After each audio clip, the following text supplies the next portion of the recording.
Welcome back to the Finance and Tech Exchange. Hi, everyone. My name is Viviana. I am your enrolled agent and a CFO advisor. I help business owners understand the numbers. And I have shown here he keeps the hackers out of your system.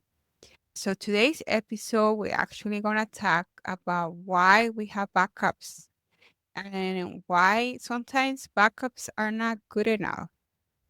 So, Sean, tell us a little bit about this subject. I'm kind of looking forward to learning about this. Yeah, thank you for the introduction. Why saying we have backups isn't good enough. And the main reason why is it's not that you don't want to have backups. I want to be clear about that, is that you want to make sure that you have backups necessary to protect you based on your own circumstances or the systems that you have running. Every business is going to have different needs for the type of backups they have. For instance, there is companies that have a huge amount of data, very sensitive data. So that requires different layers of security to protect that data and to make sure that there is the data integrity. But the reality is, speaking in general, with most, I'd say small to medium sized businesses, at least half of the businesses that I've seen, and statistically, I've seen this as well, don't really know the difference between having a cloud sync versus having true immutable backups. And immutable, I know that's a tech term there, but that's basically saying backups that can be written over by, let's say, a ransomware attack. And I want to just understand the backups process. Hmm. So, for example, what is the difference between nowadays, a lot of business owners rely on the providers. They usually everything Yeah. is online nowadays. So, like example, Google Drive. And there's a lot of softwares out there that store your data. Wouldn't what you're saying is that's one layer and that you need something extra from that, or how does that work? Can you elaborate a little more? Yeah, and that's a good question to ask because I think that's probably one of the more common examples I've seen out there because there's a lot of businesses, and especially small businesses, tend to, at least in my experience, lean to the side of using Google Workspace. And let's be clear, there's Google Workspace and then there's your personal Gmail account.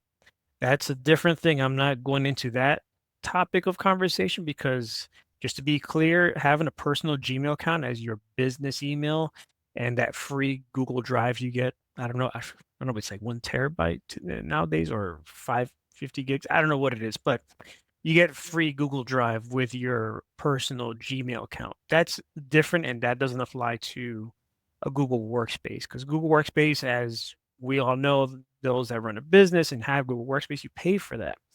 And when you pay for Google Workspace, Google does have protection for your data that you keep on your Google Drive. That data, as far as I'm aware of, they have different versions of your files or what they call versioning. So that basically means, let's say if you create a Microsoft Word document file, you put that in a folder and you use that file every single day. They'll have versions of that file every day for many weeks, if not a few months. You haven't looked at their fine print to see exactly how far it goes back, but I know it goes back a few months in a lot of cases. So that is a form of data backup. Now, what's the problem? If you delete, let's say, that Microsoft Word file, and then let's say 3 weeks or 4 weeks down the road, you're like, oh my God, I shouldn't have deleted that. I need that back. Well, you can't just simply depend on restoring that from Google versioning because I believe they have a what they call a 25-day retention policy if you delete something. So within that 25 days, if you deleted that file, it's going to delete it in your Google Drive, obviously, if you delete it, but it's it's going to be available up to 25 days. After that, the file no longer exists. Uh, and another, I think, point of that's worth talking about is that that's not we have to factor in there too as far as like data being deleted or encrypted in some cases. If you have some type of malware that compromises your system or one of your employee systems, and you all have access to the same drive and the same permissions, let's say, which it's not a good idea either. Everyone should have specific permissions on that drive. But let's say everyone has the right permissions to every single folder there. One of those computers are compromised, and there's some type of malware living in that computer has access now to the Google Drive. Well, then encryption of those files can begin. Oh, wow. Okay. So now that's not the end of the world if it's caught in time, which that's a hit or miss. Sometimes these cyber criminals can live within a system for months on end, weeks on end. It just depends. I've seen every end of that conversation from within a few weeks or a couple weeks, they execute their attack to a few months or even past a year. So that's highly unpredictable. Okay, so I have a question. So let's say you delete a file or your files become corrupted. Wouldn't like these companies like Google or any of these companies come and help you? Because they essentially encrypted something within their system. So Mhm. how would they be able to protect you or maybe help you restore that? Yeah, so they do have certain layers of protection built into their systems, and each is going to vary depending who you go with. But let's stick with the conversation of Google Workspace. Hmm. So for Google Workspace, and this is a very fluid form of protection, meaning that it's always changing. They're always adding better forms of protecting your data. And I know they have embedded protection for your files. So, for instance, if there's a mass encryption event going on within your folder, so let's say you have like 5,000 files in your Google Drive, and all of a sudden one gets encrypted, and next 10 get encrypted, and 20 get encrypted within 5 minutes. And this is a very oversimplified, exaggerated example, but let's say that starts to happen.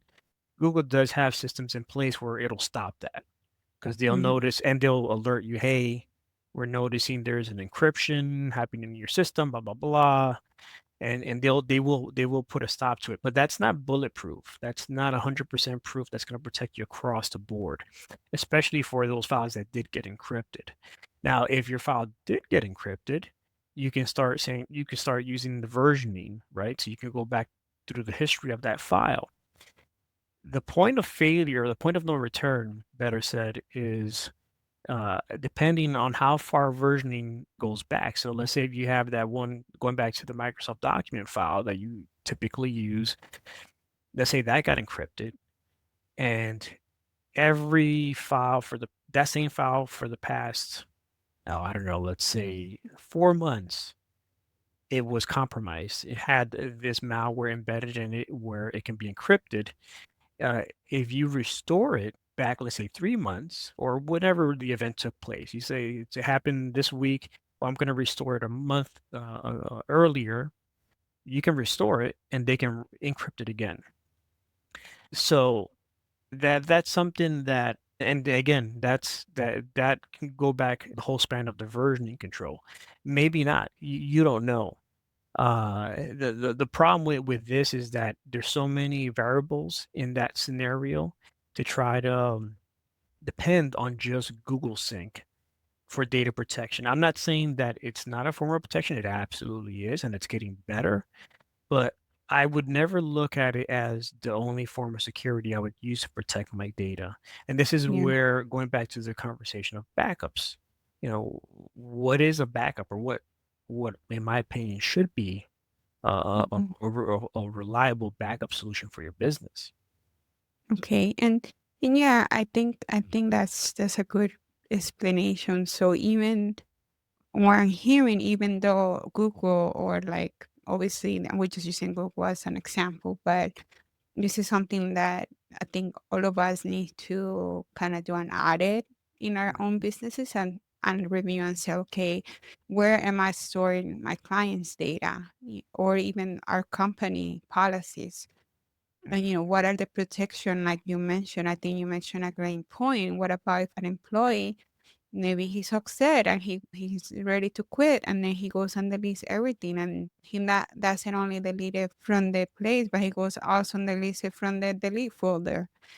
Are you able to get to fully get that back and running? Or like you mentioned, what about that those files have a virus or something that you're not aware of? So I think that's kind of like what I'm hearing from you is one, understanding the provider, what they can do for you. But then two, you also want to rely on a different layer of protection, which is having a backup system. And that kind of even it comes to my mind. For example, what about if you want to move providers, right? Then Yeah, you have to that's a think good point. about, okay, for example, I'll give you an example. I use Loom. It's very easy to record videos. Mhm, But then right now, we just received an alert that Loom was purchased by a different provider. mhm. And then Okay. right now there was a certain things that are changing, so they're advising us if you have videos in this setup, make sure you move them, because if Mhm, not, you're gonna lose them. So I always thought about that. You cannot rely fully on that vendor. Essentially you're trusting your data to that vendor. What about if yeah, they get hacked and then you cannot get in their system? Then essentially all your mm, information was there. correct. So yeah, rely on their support and review their policies on their how they use your data, but also have a second layer. And I guess Yeah. my question to you after reviewing this is what are the best practice when it comes to backups? So for example, we're talking about Google. So what are the best practice for small businesses when it comes to backups? How they should be handled and by whom and how often? Yeah, so I think even before I answer that question, I would say also because we're talking about Google Workspace, but there's a lot of providers out there, obviously, for Yeah. cloud storage.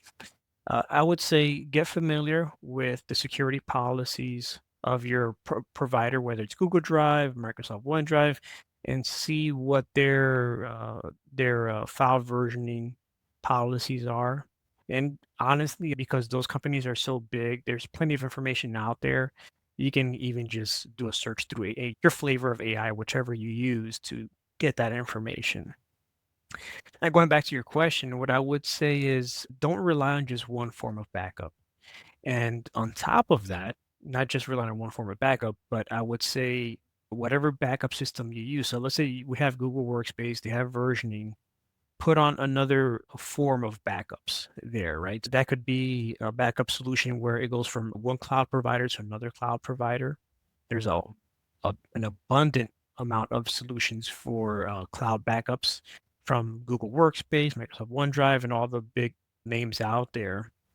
There's plenty of solutions to if you say, hey, because I've spoken to clients that they want their data. They like the convenience of the cloud, but they want to own their data, like physically have a copy of it. There's plenty of solutions for that too, where you can have all your data in your own storage, your own personal storage. Uh, Now, whichever way you go, what I would say is you wanna also, and this is really, I think, a little bit of an oversight, even some businesses that happen to have an IT person that maybe has set up a backup solution for them, is you wanna have restores. In other words, you wanna test restores, not actually test them when you need them, but test Yeah. them at least quarterly. You say, okay, I'm gonna go ahead and test this, restoring this file, see if it actually works. Okay, my IT person provided me this backup solution, got it all installed. I want them to go ahead and provide me proof that the restores actually work, or do it myself, because a lot of these solutions actually let the business owner restore their own files. But whichever the case may be, get a good backup solution, test them, and really, if you unless you're really comfortable with this process and getting this set up properly, I would definitely say talk to a professional. Talk to an IT professional that can go ahead and look at your business and custom tailor a solution for your business. And then again, quarterly restores. Prove that those restores work. And I think that's going to give you a better solution should any really bad situation come to surface, ransomware attack, outages, or whatever the case may be. And how often should backups be done? Yeah, that's a business decision. I guess that's the best way for me to say that. I mean, I've worked for different publicly traded companies that had 90 days worth of backups. So it really depends on the business. Just keep in mind the longer retention you want to have of all your data, the more overhead and cost that's going to come with that. It's going to be more Yeah. expensive. Maybe the business needs that, right? If you have a lot of sensitive data, maybe you're a contractor that works with the government. So yeah, it's a very business specific case scenario there. Yeah. And another question I have, which you explained, but it's something that I keep thinking about. So what happens if you do a backup, but the backup is it has ransomware? Or is there something wrong with that file that you're backing up, that there's a virus within that file? What will happen? Would that backup be not good? Or that's why you're saying it's good to test the backup just to ensure there's nothing wrong with the Yeah. file. Yeah, you Okay, pretty much just got it. answered the question right there. That's why you want to do restores because restores is and then the more you do restores, I mean, I typically I think quarterly is good enough, but you can do it more frequently. And a lot of these backup solutions, I should also mention, have alerting features. They usually have built-in testing features as well, where they'll say, "Hey, this backup didn't run through correctly." Again, this is why you want to have, if you're not comfortable with this and you can commit the time to overseeing this, talk to a professional. They can Yeah. get this set up for you and they can get it properly managed for you. So you can just focus on running your business and not have to worry about, oh, did my backup fail or is it reliable? Yeah. No, that is a good point. And again, we go back to think about what it would look like if you lose that data. You will lose the trust from your customers, from your clients, and worse. Just I just thinking about it, it's very scary and stressful. Hmm. Yep. Something that can be resolved by having again invest in your company, having the right support. Yeah. Not trying to do it all on your own. Sean, and if someone wants to talk to you more about this, how can they reach you? You could just go to my website, newtechvita.com, nutechvita.com. There's a booking link there. If not, on my contact page, there's also my phone number. You can call and you reach me directly and we can talk. Yeah, definitely. I recommend everyone to reach out, even if just a question, right? To double check they have everything they Yeah, need. definitely, definitely. So that was today's show. Thank you, Sean, for answering the question. So what are we gonna talk? What is your topic for next week? Yeah, there's been something on my mind that I think it'd be worth mentioning, and it's endpoint protection versus antivirus. I see that Ooh, quite a bit.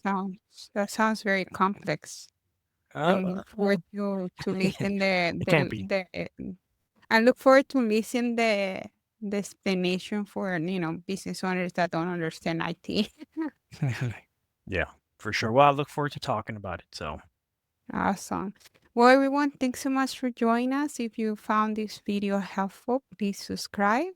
And you can also find our information in the description if you want to talk more with us. Otherwise, we look forward to our next episode. all right. Thank you. Talk soon.